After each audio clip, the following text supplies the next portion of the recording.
jaa jëf internet xalaat TV dal leen ak jàmm ci seen beneen émission càmbar ci wér-gi-yaram comme ni ñu koy defee saa su nekk samedi bu jot ñuy ànd ak yéen ngir di waxtaanee li nga xamante ni moom mooy wàllum wér-gi-yaram waaye duñ ci wéet benn yoon ndax saa su nekk dañ ci ànd ak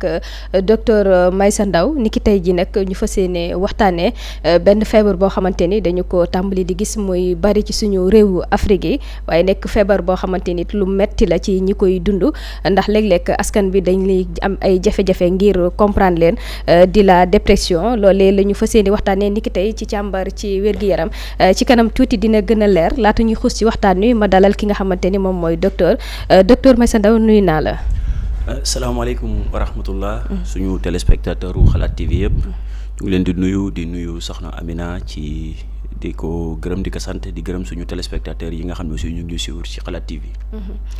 comme ni ma ko junjee woon léegi ci samay ndoxteelu kàddu ñu war a waxtaanee tey ndiki tey benn feebar boo xamante ni li ñu koy gis dafa daal di bari lool jamono ji ci suñu réew yi Afrique yi rawatina fii ci Sénégal docteur muy la dépression mais laata ñu ciy ñëw ndax tey ki nga xamante ni amul benn doomu jàngoro maanaam mi ngi ci bon état de santé tey loolee boo ñu ko doon leeralal lan nga ñu ciy wax. alors merci Amina ci question bi d'abord balaa ñuy waxtaanee dépression dafa am ay li ñuy wax ay préalable ay prérequis yoo xam ni il faut que ñu comprendre ko pour mën a comprendre lan mooy dépression li ci njëkk mooy lan mooy état de bonne santé c'est-à-dire que nit ki ñu ne am nga wér. OMS définir na lu mu tuddee état de bonne santé mu ne c'est un état complet de bien-être physique mental et social et ne consiste pas seulement à une absence de maladie ou d'infirmité maanaam OMS daf ne wér mooy ki nga xam ne dafa am yëg-yëg boo xamante ne nii bu complet la ci yaramam ci xelam mais aussi ci rapport yi muy am ak nit ñi nga xam ne dafa nekk ci société bi maanaam à d'autres termes nit ki nga xam ne yóbbu nga ko hôpital ñu defal ko ay analyse defal ko ay rajo gisuñ ne benn cëram benn cëram amul jafe-jafe tekkiwul ne kooku wér na ndax mën na am ce qu'on appelle un bien-être physique c'est-à-dire que organes yëpp gisuñ ci benn souffrance benn lu ñuy wax lésion organique maanaam benn cër boo xam ne na muy fonctionner normalut ba nga xam ne dañ ko mën a documenter waaye du yem ci bien-être physique boobu noonu dafa war a ànd ak ce qu'on appelle un bien-être mental maanaam ci xel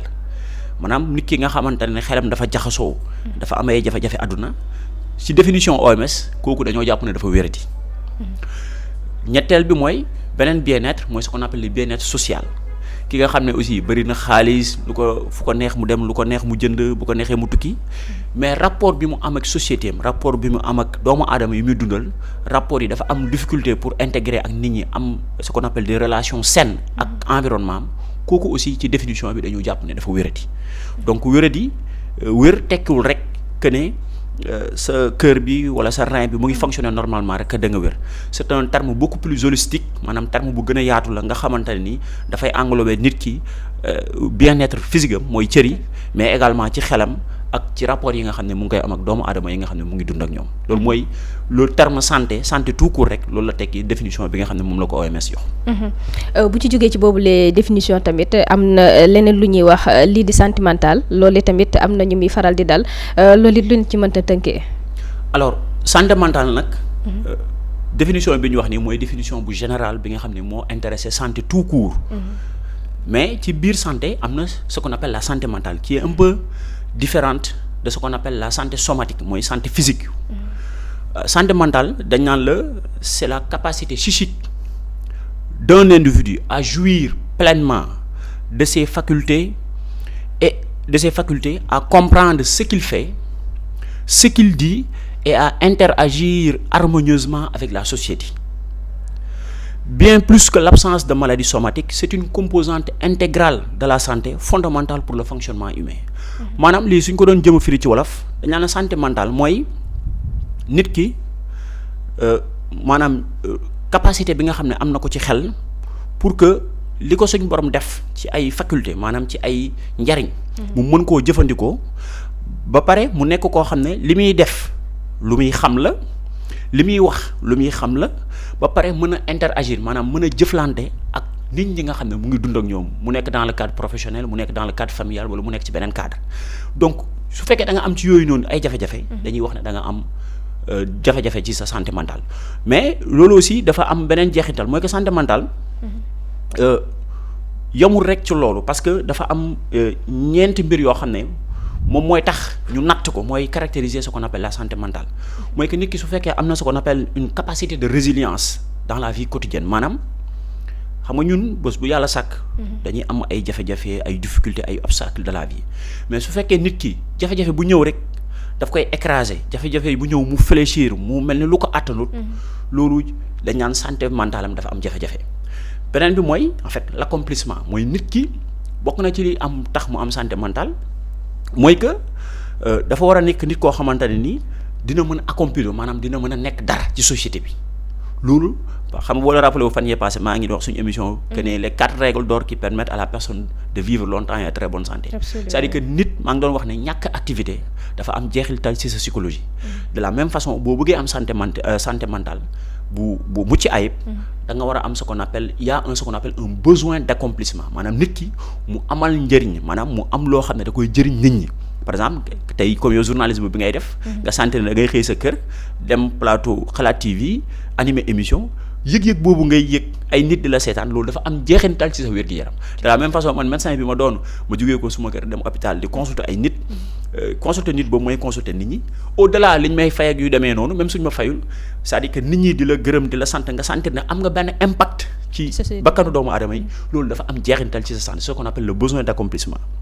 mais également ce qu'on appelle un besoin de capacité à apporter sa contribution à la communauté maanaam nga mën a participer ci li nga xam ne moom mooy doxal communauté bi loolu aussi nit ki dafa am besoin boobu noonu su ko mënul réaliser rek dafay dem ba sentir ne moom il est inutile amalul njëriñ kenn et beneen besoin bi c'est ce qu'on appelle le besoin d'intégration dans la société besoin d'intégration dans la société mooy que nit ki warul nekk ku marginal koo xam ne que ce soit à la maison ou dans le milieu professionnel bu nit ñuy toogee di waxtaan bu nit ñuy toogee di échanger moom chaque fois day nekk ci coin nekk ci ruxam nekk benn genre personne bu solitaire loolu bu yàggee à la longue day indil nit ki ce qu'on appelle ay jafe-jafe ci li nga xam ne mooy santé mentale nga gis ne santé mentale mooy daanaka boo ko résumé mooy nit ki interaction yi nga xam ne yëpp mu ngi koy am que ce soit à la famille dans le milieu professionnel wala dans le milieu du travail yooyu yëpp boo ko boolee dafa am jeexital ci wér-gu-yaram nit ki loolu mooy ce qu'on appelle la santé mentale. bu ñu jógee ci loolu ñuy wax santé mentale am na tamit leneen li nga xamante ni dañu koy wooye di ay maladie mentale loolee tamit bokk na ci li nga xamante ni dañuy gis ñenn ñu muy faral di dal. alors ginnaaw bu ñu définir ce que c'est que la santé mentale. mooy ces besoins yi nga xamante nit daf koy ressentir. pour que dundam gi mu nekk lu équilibré léegi nag besoins yooyu noonu su amee ay dysfonctionnement su fekkee ne fonctionné wul normalement loolu mooy définir ce qu'on appelle les maladies mentales dañ koy définir dañ naan la c'est l'ensemble des troubles qui affectent négativement le psychisme de l'individu et l'empêchent d'accomplir ce qu'elle pense, de s'intégrer dans la société, de faire face aux difficultés quotidiennes de la vie et d'être productif. C'est-à-dire que yii nii yëpp bu fekkee nit ki maanaam ci xelam dafa am jafe-jafe pour mu nekk nit koo xamante ne nii dina mën a accomplir c'est-à-dire que li muy bëgg muy liggéey muy jàng muy di demee noonu mu ngi koy mën a am mu ngi koy mën a def wala mu am difficulté pour intégrer wu ci société bi nga xam ne moom lay dëkk wala mu am difficulté pour que les obstacles ou bien les difficultés quotidiennes de la vie pour mu mën a faire face wala boog mu am jafe-jafe pour être productif maanaam pour mën a produire benn résultat yooyu boo ci amee jafe-jafe rek loolu la ñuy définir comme santé mentale. kooku dafa am problème de santé mentale. ndax ki nga xamante ni dafa am problème mu santé mentale ay jege ñaaleem mën na ko dimbali pour mu dellusiwaat ci li nga xamante ni moom mooy ci société bi. Absolument à la différence de ce qu'on appelle les maladies somatiques mooy feebar yi nga xam ay diabète ay hypertension yu demee noonu santé mentale bokk na ci li tax mu nekk lu complexe mooy dafa dépendre trop ci environnement nit ki plus nga am environnement bu lay dimbale. bu lay pousser nga nekk une meilleure version de toi-même loolu mën na la dimbale pour que sa santé mentale bu amee jafe-jafe nga mën a dépasser étape boobu mais bu fekkee aussi da ngaa nekk ci environnement boo xam ne c'est un environnement qui est hostile les gens duñ la valoriser suffisamment nit ki dañ lay mel ni ku la xeeb mel ni ku la boddi alaal boo amee feebaru santé mentale mën na ko yokk mais même soo ko amul c'est un environnement qui est très favorable qui est très propice à la survenue des maladies mentales. man ko doon junj léegi ci samay ndorteelu kàddu mu am it beneen feebar boo xamante ni lu ci bari dañ ko daan gis ci dëkk tubaab yi waaye léegi dañ ko faral di gis muy bari ci li nga xamante ni moom mooy ci réewu Afrique yi di li nga xamante ni moom mooy dépression loolee tamit ndax mën nga ñu ci indil ay leeral. alors léegi dañuy définir en fait li nga xam ne sax mooy le vif du sujet mooy li nga xam ne moom moo ñu intéressé dépression boo ko déggee ñun fii lu si gën a bëri dañoo yaakaar ne feebaru réewu tubaab bi la mais dépression noonu la bëree ci suñu réew mi fii ci Sénégal wala fii ci Afrique moom dafa bokk ci ce qu'on appelle les troubles de l'humeur parce que maladie psychiatrique yi feebar yi nga xam ne ci mbirum xel la dañu leen diviser très souvent en 3 groupes il y a ce qu'on appelle les troubles de l'humeur am na lu ñuy wax les névroses am na lu ñuy wax les psychoses dépression ci les troubles de l'humeur la bokk léegi nag l'humeur mooy nit ki yëg-yëg bi muy am pour mu mën a sawar wala mu ñàkk a sawar bu ñu ko doon misaal ci wolof parce que dañ naan la l'humeur c'est l'ensemble des tendances dominantes qui forment le tempérament c'est la tendance affective régissant les états d'âme mooy disposition bi nit ki di nekk pour soit mu sawar wala mu ñàkk a sawar c'est ça l'humeur léegi dépression boo ko déggee en fait le mot déprimé sax moo ko déggee déprimé mooy par exemple si ma tegoon fii éponge mooy ma pousse ko mu mel ni luy dem vers le bas c'est-à-dire que lépp loo xam ne da nga koy gën a suufeel loolu la ñuy wax en fait loolu mooy le terme déprimé par la pression c'est-à-dire que mooy nga wàccee benn mbir ci suuf par la pression c'est ça qu'on appelle déprimé donc dépression boo ko déggee mooy nit ki état humeur am boobu noonu dafa war a nekk ci benn équilibre ci benn diggante boo xam ne warul sawar trop mais warul aussi nekk koo xam ne dafa dem ba maanaam bëggatul dara safatu ko léegi bu ñu la da nga déprimé wala da nga am dépression mooy que yow au lieu que nga sawar trop yow da nga tayal ba nit ñi sentir ne yow dara safatu la ci misaal su ma la ko doon misaal mooy tey jii boo comparé l'océan Atlantique bu amee ce qu'on appelle des houles maanaam géej gi bu amee doole trop da ngay gis day def ay vagues yu bari loolu mooy ce qu'on appelle une humeur trop positive c'est-à-dire que géej gi dafa yëngatu trop par contre bu fekkee ne géej gi dafa dal trop nga xam ne vagues yi demeewul noonu loolu mooy caractériser dépression c'est-à-dire que nit ki dafa manqué énergie dafa manqué créativité dafa manqué cawarte loolu mooy dépression alors que le contraire de la dépression c'est ce qu'on appelle la manie mooy nit ki nga xam ne dafay mel ni ku am lu mu naan sawar kenn mënu ko téye mu ngi mel ne xale yi bu ñuy am ay 2 ans 3 ans yooyu nga xamante ils sont hyper excitables kenn mënul leen a téye c'est à peu près le contraire de la dépression léegi nag ñaari extrêmes yooyu benn ci baaxul peut-être que Régis dina ko wane après ci écran bi ñaari extrêmes yooyu benn ci baaxul notre humeur nag mooy suñu disposition yi ñu am pour mën a sawar wala ñu ñàkk a sawar dafa war a nekk ci benn équilibre waruñu sawar trop ba mu jéggi dayo mais waruñu mel ni ku tayal mel ni ku àdduna dara safut dañoo war a nekk ci diggante bi léegi bu ñu ne da nga déprimé nag mooy que da nga da nga manqué énergie da nga sawarul dara ci sa àdduna dara safatu la ba te loolu mu nekk loo xam ne luy wéy la ci semaine bi yëpp muy wéy la ci jour yëpp c'est-à-dire que ci biir journée bi pendant toute la journée sur le nictémère c'est-à-dire que de guddeeg bëccëg yëpp kenn du gis benn sentiment de nit ki nga sentir ne yow bëgg nga dund gi am na lu mu lay saf ba pare mu def au minimum 15 jours loolu mooy définir la dépression nga xamante ne nii dafay xaw a uteeg ce qu'on appelle la déprime mooy des fois benn moment de tristesse bu passagère boo xam ne ñun ñëpp dañ koy dund des fois nga dem par exemple nga am loo yaakaaroon nga dem fekkoo ko fa sa journée bi mel ne lu yàqu mu la ñuy wax na sama moral dafa dee wala boog des fois ngorogu tas nga xaw a mel ni ku ngay def pendant quelques jours sa affaire bi métti la loolu la ñuy wax la déprime mais quand on dit dépression cela veut dire que ça fait plus de 15 jours ba pare sur le nictémère maanaam sur les 24 heures nit ki dafay mel ni addunaam daraa ka safatul bëggatul dara il n'a aucune envie loolu mooy définir ce qu'on appelle la dépression. naka lay manifesté woo ci nit ki ndax dafay yem rek ci mu tàyyeel képp wala mën naa laal ay nelawam ba ci wàllum lekkam. il y a 2 manifestations de la dépression majeures. maanaam dafa am ñaari signes majeurs maanaam ñaari mandarga yu ñuy xamee dépression ba pare mu am ce qu'on appelle les manifestations yeneen manifestations mais ñaari manifestations yi nga xamante ne nii moom la ñu mandarga dépression mooy ce qu'on appelle une grande tristesse ak ce qu'on appelle anédonie cette grande tristesse mooy nit ki mel ni lu addunaam tukki nit ki mel ni ku dara safatul bëggatul dara il n'a aucune envie dara neexatu ko mu jaaxle mu nekk koo xamante ne ni xel mi dafa mel ni ku fi nekkul c'est ça qu'on appelle une grande tristesse l'anédonie nag mooy nit ki dans la vie courante ñun ñëpp da ngay gis dafa am mbir yoo xam ne daf lay neex par exemple da nga gis koo xam ne suppu kànja palaam la bu ko teemee bu koy lekk xol bi day sedd nga gis koo xam ne sport daf ko neex l'anédonie mooy nit ki dara neexatu ko il n'a plus goût à rien du tout il ne veut plus rien du tout c'est-à-dire que yi nga xam ne daf ko doon neex habituellement ñëpp xamee ko comme nga gis benn Demba Sam bi nga xam ne dafa bëgg ceebu jën yaayam même bu ko toggalee ceebu jën bu jaar yoon bu ko joxee il n'a plus envie il n'a envie de rien du tout c'est ça qu'on appelle l'anédonie ñaari symptômes yooyu noonu boo ko amee plus de 2 semaines mu nekk loo xam ne day durer sur les 24 heures c'est-à-dire que de façon continue de façon permanente c'est ça qui définit la dépression mais am na yeneen symptômes yoo xamante ni moom moo ciy greffé wu en dehors de ces symptômes là. dañuy faral di remarquer aussi ñi nga xamante ni dañuy am dépression souvent du ñu bëgg a nekk ci ay nit dañuy bëgg di wéet saa su nekk dem na sax ba leen di yóbbu ci ay idées noires maanaam di bëgg xaru ndax loolu feebar bi moom mooy dem ba egg ci benn moment boo xamante ni da leen di yóbbu ci état yooyu. Tout à fait parce que dépression dafa am niveau de gravité. nit ki mën a am ce qu'on appelle une dépression légère modérée ba moom ce qu'on appelle une dépression sévère léegi symptômes yi mu ngi dépendre ci degré de sévérité bi en dehors ñaari symptômes yi nga xam ne décrire nañ ko am na yeneen manifestation de la dépression notamment nit ki nga xam ne dafa déprimé wu mën na am ce qu'on appelle des troubles de l'appétit maanaam li muy lekk mën na yokk trop wala mu wàññeeku mën na am ce qu'on appelle des troubles du sommeil.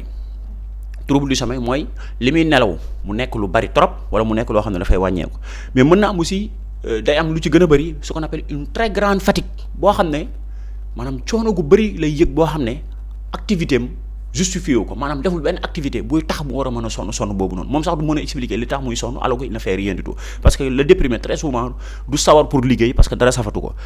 beneen bi mooy dafay perte d'énergie il n'a plus aucune énergie day toog benn place wala mu nekk dans son petit coin il n'a envie de rien du tout mu bokk ci aussi ñeneen manifestation mooy ce qu'on appelle une perte de l'estime de soi maanaam day dem ba maanaam nit ki ni ngay wóoloo sa bopp bëgg sa bopp di maanaam ngay affirmer wu moom day dem ba moom du wóolu boppam il est dans le doute day dem ba du wóolu boppam ci benn mbir boo ko joxee benn affaire sax mu ngi douter ndax dina ko mën du ko mën ce qu'on appelle une perte de l'estime de soi mais aussi day ressentir ce qu'on appelle des sentiments de culpabilité et des sentiments de dévalorisation culpabilité mooy dafay nekk di ruminer naan lii ma nekk man maa ko teg sama bopp maa def lii maa ndàngam loolu en fait di reprocher boppam ay mbir ba pare du yem foofu day dem ba day dévaloriser boppam c'est-à-dire que day mel ni ku moom ku tekkiwul dara qui n'a aucune valeur par rapport ak ñeneen ñi nga xam ne moom lay dundal mais aussi bokk na ci yeneen manifestation yi nga xam ne da koy def mooy des difficultés de concentration maanaam nit ki su fekkee day jàng wala day liggéey boo ko joxee tâche day am difficulté pour def ko day juum ba pare il est irritable day gaaw a mer yu demee noonu te yooyu day fekk na loo xam ne melut ko woon antérieurement mais dépression daf koy def mais comme ni nga ko waxee mën na dem à l'extrême nit ki am ce qu'on appelle des pensées de mort et des idées suicidaires maanaam mu dem ba sentiments yi yëpp bu yeggee à leur comble maanaam bu yeggee ba benn dayow nit ki mën na dem ba yaakaar ne dundam gi amatul njariñ dundam gi tekkeetul dara su ko defee muy commencer di xalaat mbirum suicide ba yàlla na ci yàlla musal mën na dem ba mu mën a xaru très souvent il y a beaucoup de déprimés yoo xam ne à la longue bu ñu amul ndimbal gi nga xam ne askan wi war nañ leen ko jox ak ce qu'on appelle les soignants lu ci gën a bëri bu leen suñu borom dimbalewu dëgg ñoom it aussi parce que dépression aussi bokk na ci li nga xam ne moom la ci génne il faut que nga puiser à l'intérieur de tes réserves bu amul yooyu noonu yëpp suñu borom mën na leen natt ba ñu yegg ci étape boo xamante ne dañuy dem ci ce qu'on appelle des idées suicidaires d'abord aussi beneen manifestation mooy que ils sont très pessimistes maanaam ñoom gisatuñ loo xam ne daf leen jox confiance demain ou après demain loo xam ne daf leen jox goût pour ñu bëgg a dund pour ñu sawar maanaam amatuñ benn projet ñoom ils voient que demain ça sera plus compliqué demain ça sera noir il n'y a aucune perspective seen aduna bi yàqu na donc ils sont très pessimistes ils n'ont plus amatuñ benn goût désespoir mooy nekk li nga xam ne moom moo leen di gën a englobé si seen dund globalement daal tey li lañ bëgg a wax ci dépression xam naa ne beneen yoon dinañ ci indiwaat ci yeneen mbir. am na solo docteur mu mel ni comme ni ma ko junjee rek ñu doon waxtaan tey ci li nga xamante ni moom mooy la dépression xam naa dinañ dellusiwaat ci ñaareelu pàcc bi ngir eggale lii di waxtaan bi docteur dafa mel ni waxtu wi jeex na ma bàyyi la nga tàggatoo. alors ni ñuy tàggatoo mooy dañuy tontu ci suñu dernière question bi ñu fi mujjee woon laajte mooy ban analyse moom mooy tax ñu xam ndax nit ki am na deret bu doy wala dafa manqué alors am na ñu ko trouvé analyse bi ci gën a simple ñu ngi koy wax NFS la numération formule sanguine moom mooy bi gën a simple mais am na bu ko gën a yaatu ñu koy wax l'hémogramme tey fi ñuy jeexalee mooy suñu question bi mooy fan ci suñu cerveau bi